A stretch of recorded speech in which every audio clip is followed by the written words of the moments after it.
I like the little tag. yeah. I'll film that as well. Awesome. Pleasure, mate. I just wanted to sit down with you. Yeah. Firstly. It's a pleasure. It's an honour. Yeah, I've just thanks. seen your tag. The tag's like. Yeah. I remember that tag on the desk back at CBC days. Yeah. I'll welcome to the first episode of me ever interviewing anyone. But I've been thinking about it this week. It's an honour. Yeah, pleasure to have you, mate. But yeah, we go way back. Yeah. You were my teacher once, my PE teacher or outdoor education teacher. And now I have the honour of working for you. So, yeah.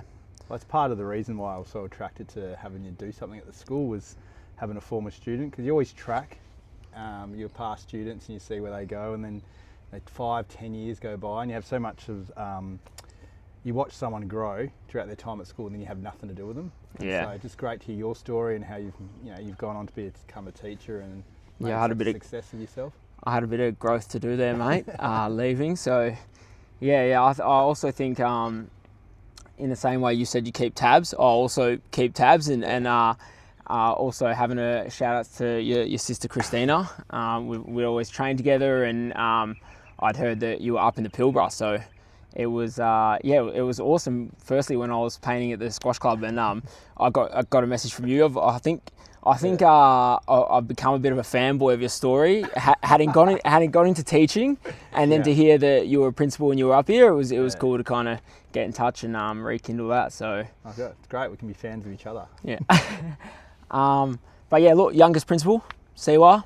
Yeah. For those that don't know, Catholic Education Department. Adrian is the youngest principal in the department. So in high school. Yeah.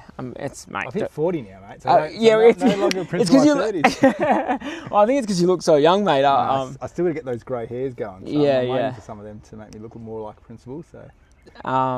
But how many years have you been for? Obviously no one. Yeah. Well, I left. You might have a lot of your CBC audience out there. So I left CBC in 2018, and I originally came up here for a 2-year secondment. Yep. And I was a deputy principal, and it was more just to get a bit of a lifestyle change. Had every intention to go back, but just fell in love with the Pilbara, the lifestyle. Yeah. But more importantly, the school. It's an amazing place. The staff are awesome. The kids are incredible. Yeah. And so once you find a home, it's now been 7 years. So 4 years as deputy, and this is my 3rd year as principal. I think everyone I've met here as well, whilst they've been painting here the last 2 weeks, everyone I've asked, how long have you been here? They're like, 7 years, 9 years, 8 years. I think everyone's plans. Mate, you came for a couple of weeks to paint a mural, and you've been here for 6 months now. So I know. My dad keeps saying the same thing, mate. What are you going to do? But we're trying to sort of get into the best weather at all times. We're here now. When we were here in April, it was too hot. Yeah. And if I'm painting outside all the time, mate, I've got to evade the weather sometimes. That's why you can come teach at this school. You can come to advertise for a HAS teacher. You can come up here. I think my HAS teaching days are beyond me at the moment. Teaching HAS was awesome, but I think now doubling down on this, and you know what it's like as well. You got to put all your time. You got to put all your eggs in one basket. Yeah. Otherwise, mate, when you're producing work like this. Mate, that's what I need to hear, mate.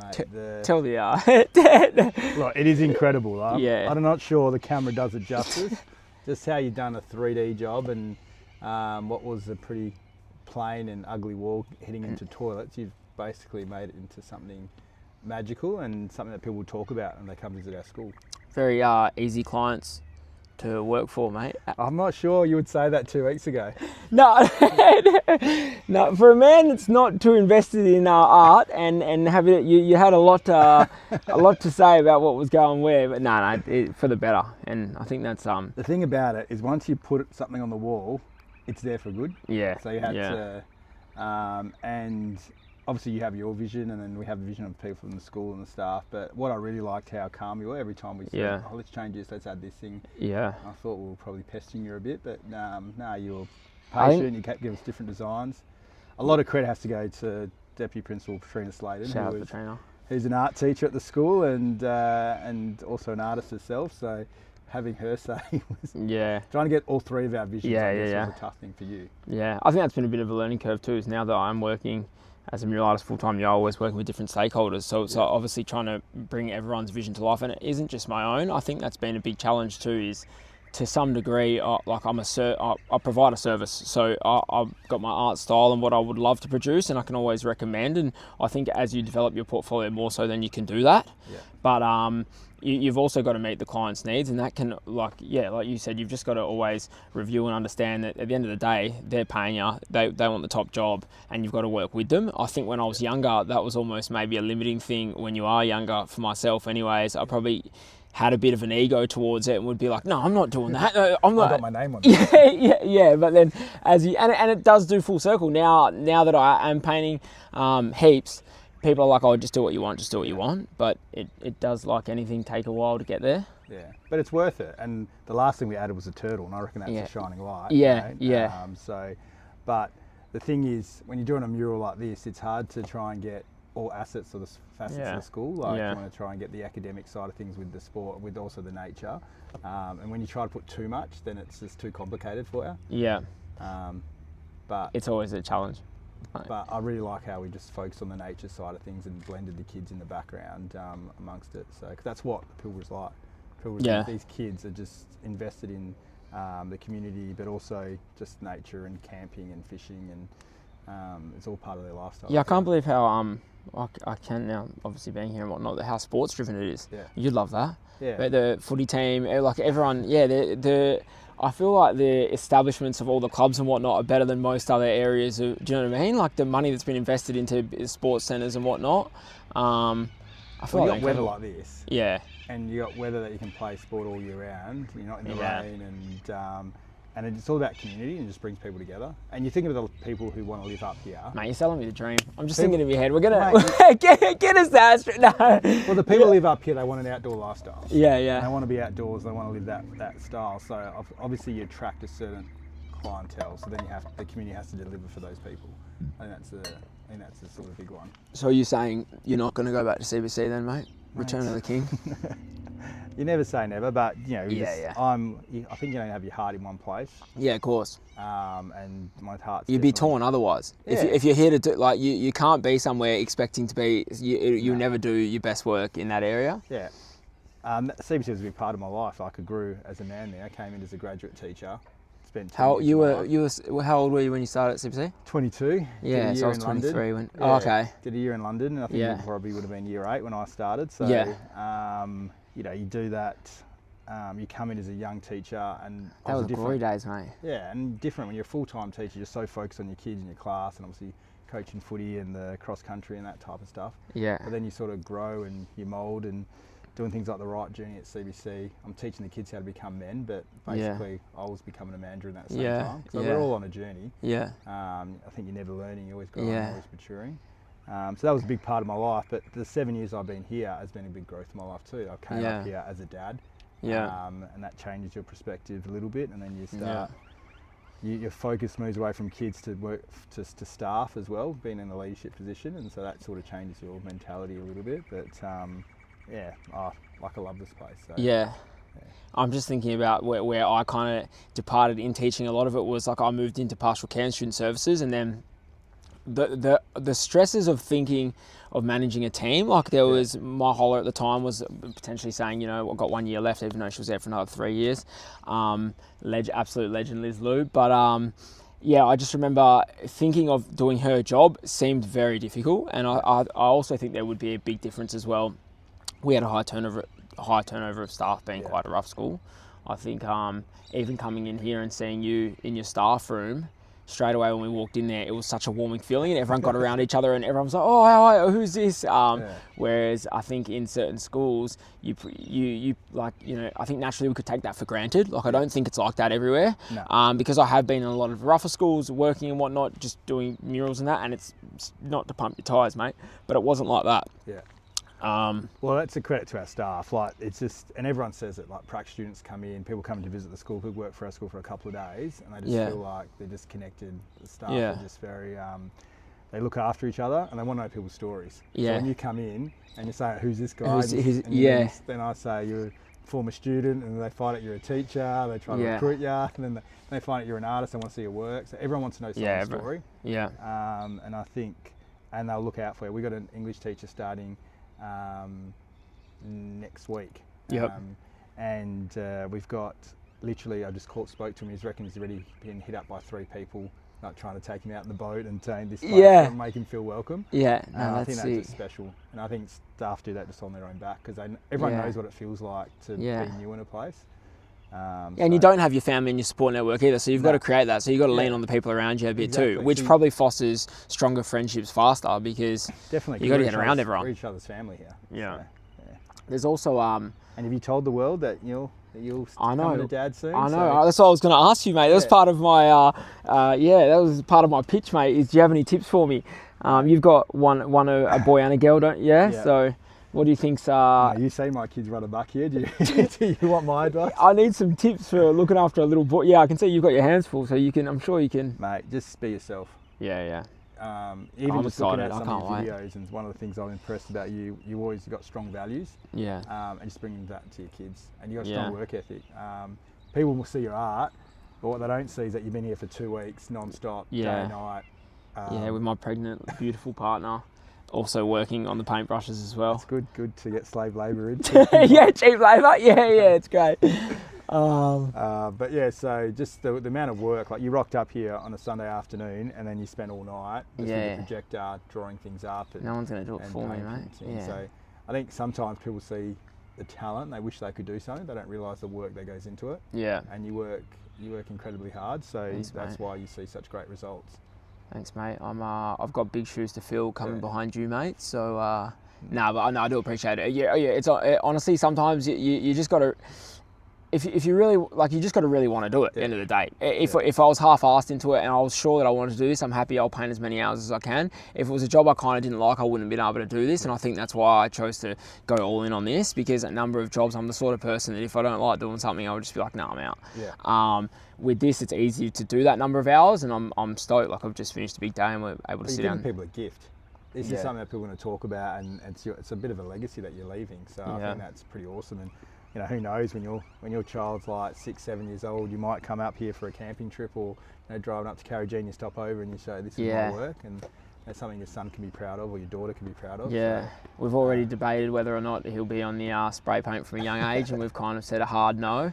No, not a hard no. It's like you said. You can't predict it. You know me, I'm sport mad, but my son's more of an artist. And I'm stoked, mate. Yeah. So they're their own person. You just let them be their own person. Yeah. But yeah, it's. So if he wants to be a full-time artist, mate, as he. Mate, that's why I'm here every night. Like, you think I'm scared of work? We'll drive and take it. Jack, can we go check out the artwork? Yeah. And then he sees you and he just wants to run around with your dog. But, But yeah. It's awesome.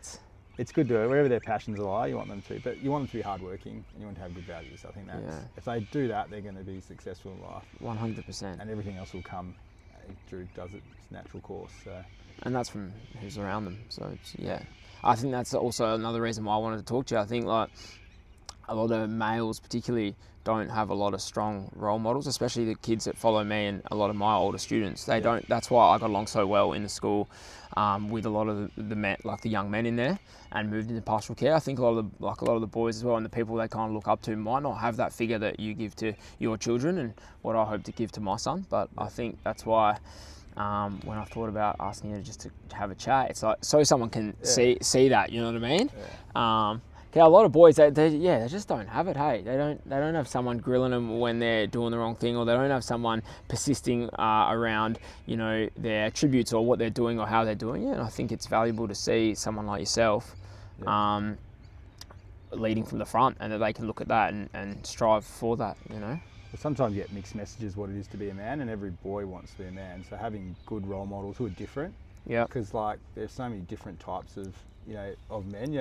Not everyone's and you don't want anyone to be the same regardless. But I just think I think also like you want multiple role models. Like my son, he's quite lucky. Like he had his pop, he passed away unfortunately recently, but he's mad about fishing and loves being on a boat, and I could see that in my son, and just having that, learning those skills off him was great. And then, having the sport from me, and then learning like the farming from my dad and that type of stuff. Like having different types of role models and different types of people in a child's life, I think is really important. And that's where people like teachers and artists with the groups that work you do, I think that's really important for kids. So they can look at someone and say, oh, that's someone I can be. Yeah, and I think that's also important. Is like, not ripping you in any way, but I've never thought to myself, and I never wanted to be a teacher. I've never thought to myself, I want to be a principal. So it's nice for lads. Have I, mate. Neither have I. Did you ever? Were you? Because I didn't want to be a teacher, and then I loved it when I was in it, and then so it's good for young men as well to see you being a young strapping lad that you are to go. Maybe I want to be a principal. Not that that's the goal, but or it is the goal, but more so just so that's in the limelight a bit too. It's important. For me, I sort of fell into teaching because all I wanted to do was, all I loved was sport. So you get teacher. it. That's why I did it, to be a sport teacher. But then you get into it and you realise there's more than just doing sport and teaching, and then looking after.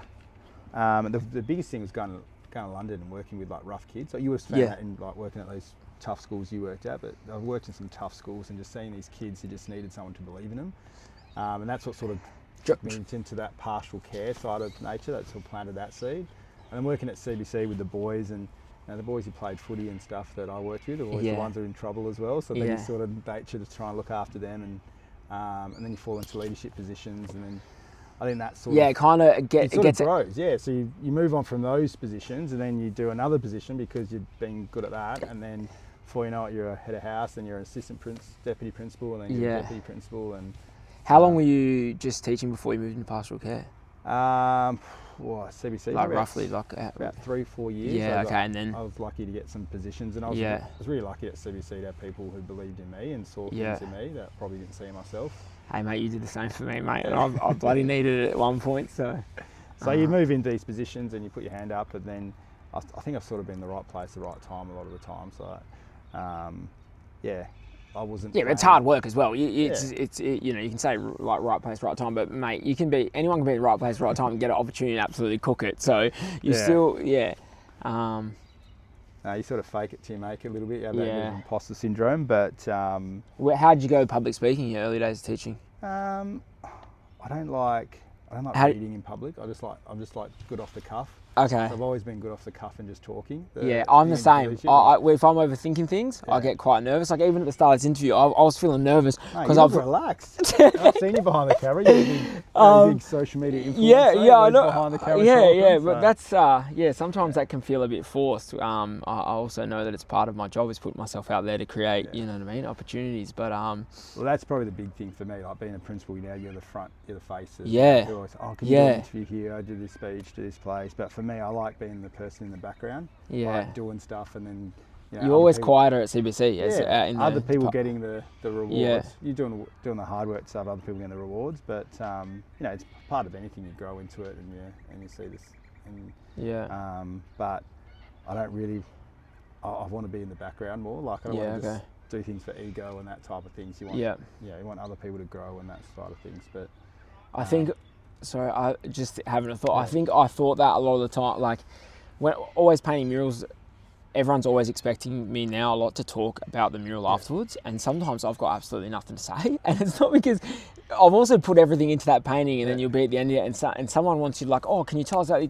And it kind of almost gets you on the spot because you've put all this work in, and you either partially I haven't reflected on it myself, and then also like I haven't. Sometimes it doesn't go as deep. It's a beautiful painting. I wanted to paint it for this purpose. I'm trying out a colour palette, or I'm doing this. But I've noticed that I've had to kind of develop skill and just become more comfortable with sometimes saying less, and it's okay to just have it. You're a celebrity in Pilbara. People are talking about it. Love it. Yeah. Mate, I was just out. Rio Tinto, if you're watching this, sign the papers. Let's win. I was just out. Everyone's talking about your work and stuff, and you got him down there, and he's great. And it's because everyone's lovely in the Pilbara. I had someone in Good Growth to stop me. I was walking through my yellow shirt on. I made sure I put it on everywhere. But I was walking through there and she said, I saw you on Facebook, and then having a full chat to me about how long we're up here for. And it's a credit to you, and all people want to hear is your story. So when you're presenting at an art award, like you were at the Art Awards, and you're going to Cossack Art Awards later down the track, people just want to hear your story. People go on there, they're all gunning artists. They want to know how you became who you became, and what's your journey. And I think if you just get up there and be yourself, and be authentic, because if you talk about what you know, then you're going to be fine. Talking. I think that's why I'm a lot less nervous now that I represent myself. Like when I was teaching, like I've always sworn. I've always spoken with a lot of slang. Yeah. I obviously know what's right and wrong and how I should present. Yeah, I didn't get that. Didn't get that from you, mate. No, but now, like, I would consciously think about that when I would go to do an interview when I was still teaching, because I was representing the school. Yeah. And I was obviously proud of that and being a role model, and I thought that had to fit a certain mold. But now that I represent myself, I'm okay with kind of swear or whatever that I say, because at the end of the day, I just need to be happy in myself and I can explain my story. Like, even when I went to the Dampier Art Awards, I was completely underdressed, but I was probably the most comfortable. Thanks, mate. You're going to lend me a kit as well. But I probably felt the most comfortable I've been on stage. I did offer him one of my Yeah, I know. I got nothing for Cossack either. I was thinking whether today to ask you or not, but I'm going to go somewhere. I've got a closet full of shirts. You can have them. Yeah, no, I'm gonna leave me to go get a kit. I think you're basically questioning my fashion sense more than anything else. You don't want to be seen in something I wear. No, I don't mind the golf polo, mate. I'm going to be rocking probably that same one on Saturday night. Yeah, but I think, that's been a big learning curve, is the public speaking side of things, and just being confident and happy with who I am, that makes everything else quite easy. Yeah, I guess that's a joy being an artist. He wants that persona to be who you are, and working for yourself. But does it get boring working for yourself? No. Like when you're doing a job all day, every day, and you're just here by yourself. I listen to a shitload of podcasts. Yeah. Also, I think podcasts make you more intelligent. Yeah, like, do they? Well, I better listen to a few more. Well, it depends what podcast you're listening to. Yeah. Sometimes, because it's given that subliminal learning. Yeah, I know. And sometimes when you're so busy doing other stuff, you don't have time to read books and stuff. But if you can work and listen to podcasts and learn while you're on the job. Yeah. I also just think it's great having someone like now. It's amazing that like Liv and I can travel to a job, but it's just nice having someone with you to have a chat to, regardless of like, I'll always kind of, if we're working on bigger projects in Perth, have someone working with you. But no, it doesn't get boring. No, to answer your question, no, it doesn't. I think you would have got interrupted quite a bit of staff coming in and out. And No, it's also, every job's so different. Like, I kind of know as well that if I put in a big day as a result of being in someone's community and in their home, that if I put in my best job, I get out the best results, and then I can meet them in the middle and we can go and do cool shit. So like, I always think like, say if I'm really bored or whatever, I'll just have my 5th coffee and be like, mate, 5 o'clock comes and then I get to, have a chat with this person or do this. I think sometimes the best part about the painting is like, I get to be a part of a community for a period of time. Now, what I've been impressed with is your work ethic. Thanks, mate. And that's something I probably didn't see in you as a student. No chance. You were talented, you were like charismatic, like everyone loved you, you're a bit cheeky. Yeah.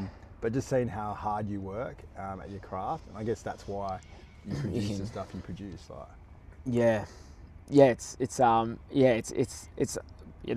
It's nice to people probably don't see that. Yeah. I don't know, show a 30-second video or people are like, you're just working for yourself now, you're just doing art and stuff, and they just think it happens. They don't realise the time that comes into the prep work, and that's something I've seen in terms of the planning of this. Yeah. And you're trying to plan other jobs and work out what you're doing, but then just the time you spent here the last couple of weeks.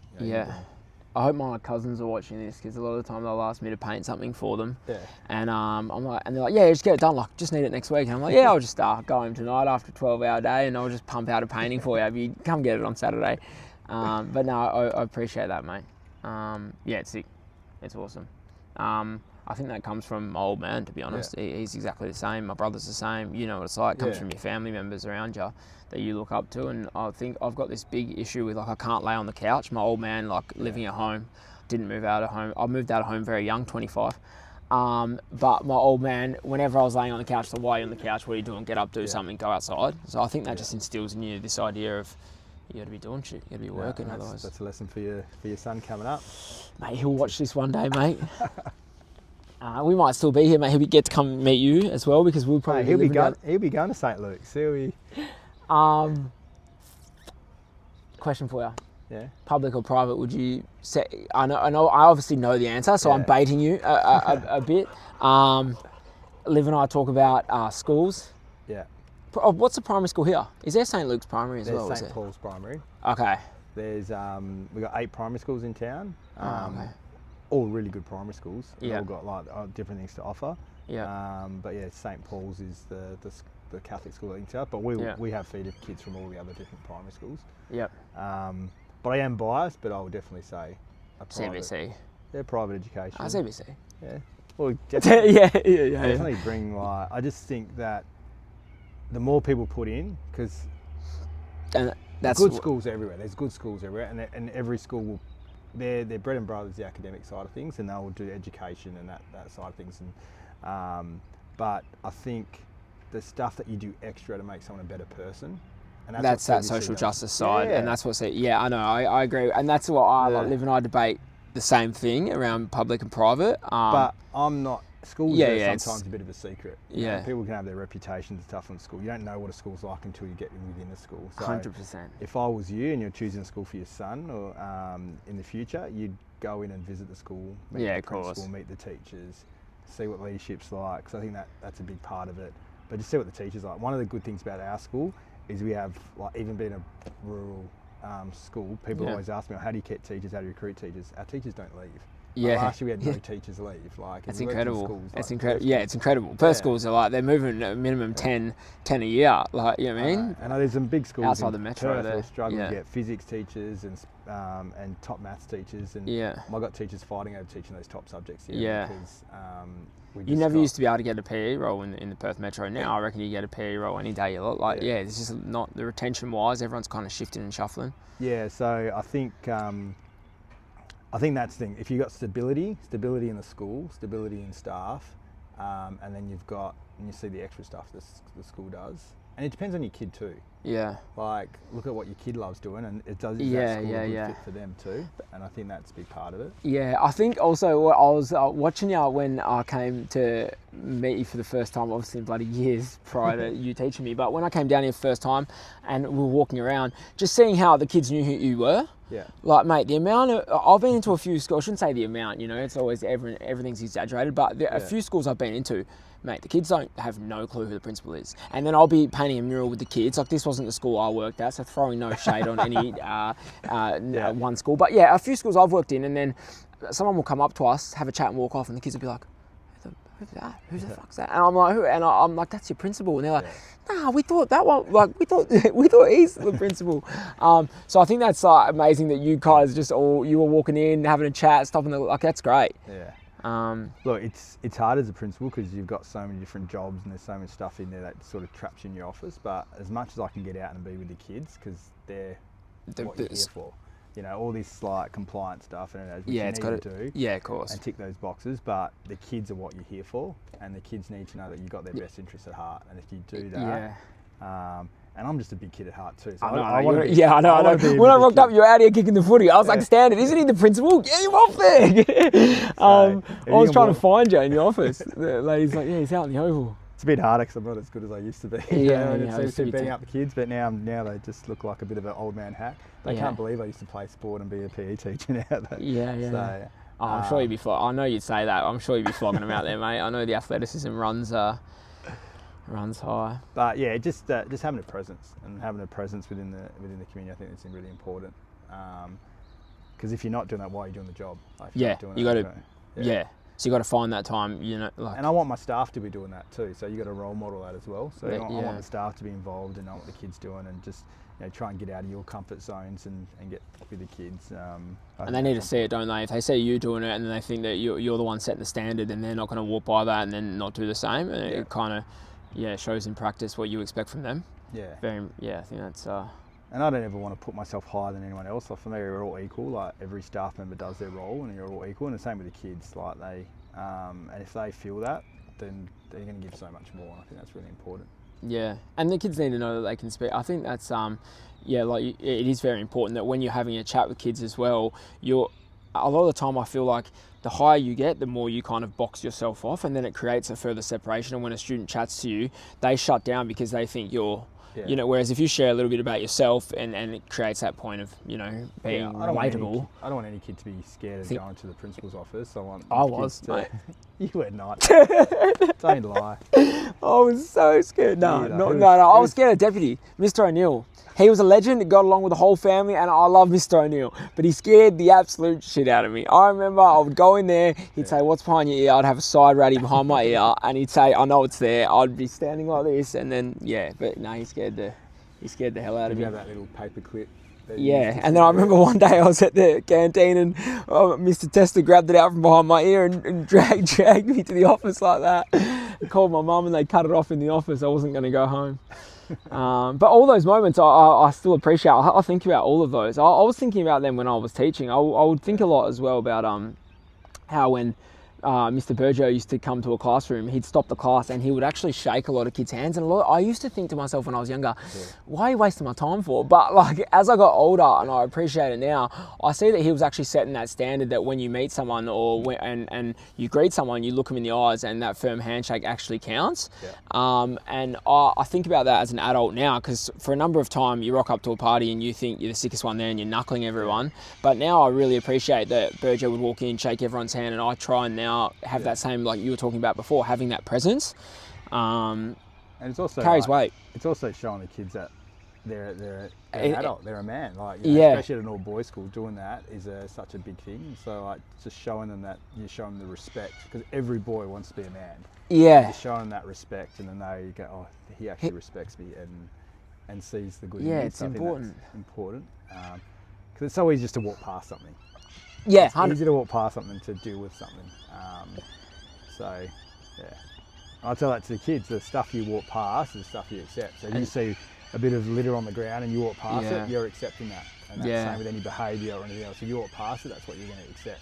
Yeah, I was always trying to pick up the bins being a teacher, and like, you know, recently, but I was always trying to pick up the bins and the litter, and like when I was a kid I would not do that. I would like always be the one to walk past it, but as soon as I was a teacher I was like, no, you're right, you're setting an example and you're trying to promote that in the next generation, and you do. And they're just little things. Yeah. They're little tiny things, but the tiny things build up to big things and that side of things. And I think you're a bit harsh on yourself. You weren't that bad as a kid. No, it wasn't that bad. You're always respectful. Yeah. No, I just love that rat bag into Yeah, I think because I hit puberty so late, I had to use being cheeky as a cover to manage. Because I didn't hit puberty until I left high school, mate. So I was like, and having my older brother as well, who was quite athletic and whatnot, I think that I learnt to almost come level with others by being really cheeky, and I think that is an easy way to deflect things. I think as I got older, it's a great thing to have now, but I'm also aware that, oh shit, I actually can't do that all the time. I can't be a smart ass just to get out of things. But it's having a sense of humour and that personality, and that was who you, like, that was your personality. So you don't want to shut down someone's personality. Like, how do you embrace that cheekiness and get the best out of it? Yeah, well, that's why now I'm on social media I've been a clown, mate. So, But as long as you're respectful and you respect those around you, and you look after your mates and that type of thing, and you're a good mate and and you're a good citizen, I think, you might have been cheeky, but I think you always looked out for your mates. So, appreciate that, mate. And you guys were real, like, all you guys, you were a lot of mateship. Rascals, but mateship. Well, I'm still mates with all the boys now. It's amazing. It's so good to see. Like, I had my birthday the week before I got up here, and it was just amazing. All the boys there were CBC, like, you know what I mean? 75% of them were CBC boys. Yeah, it's great. And it's the same thing. And now we're all having kids. I'm stoked I'm having a young lad. But yeah, it's amazing. That brings another level. Yeah. And that's what happens when you start having a family. That's when your friendship groups start getting smaller, because everyone gets busy with their families. So you start seeing people less and less. But when you catch up, you got that common link, and it's like you've never been apart. So it's also nice now that one of the boys, he's got two boys, and I think they're 7 and 4 or whatever. Who's that? Brandon Diabru. Everyone, he actually texted me the other day, just to hear of it. He said, tell Correia to hide the fire hose, because he used to get in trouble because there was that fire hose on the math stairwell, and he used to let it off and then run, and then everyone would, like, the Diabris were always causing havoc, but he said, tell Correia to make sure the fire hose is turned off. But no, he's got two boys, and even since us finding out we're pregnant, we're super excited, because naturally those boys will have an influence on my son, positive or negative. But it's straight away you can see it's already bringing us closer, because straight away I'm asking more of Brandon and what's going on, and we'll be able to share those moments together with our kids. Whereas before it was all of us larrikins having no kid between us, and Brandon having two boys, and we were always like, and now, you know what I mean? It just flipped straight overnight. So that's been pretty nice. For the person who has kids first. They're doing that all on their own. And he never had anyone to ask. He just got his brother and whatnot. And now straight away I'm calling him like, Brandon, mate, the missus is getting into me. He's like, mate, just let it go. No. But yeah, it's interesting how straight away I can see the dynamic amongst the group kind of shifting for the better, which is sick. Oh, that's awesome. But Look, mate, I just want to say that I appreciate you. I wanted to give you flowers. I've been thinking for like months that this wasn't about me. This is about no, you. But yeah.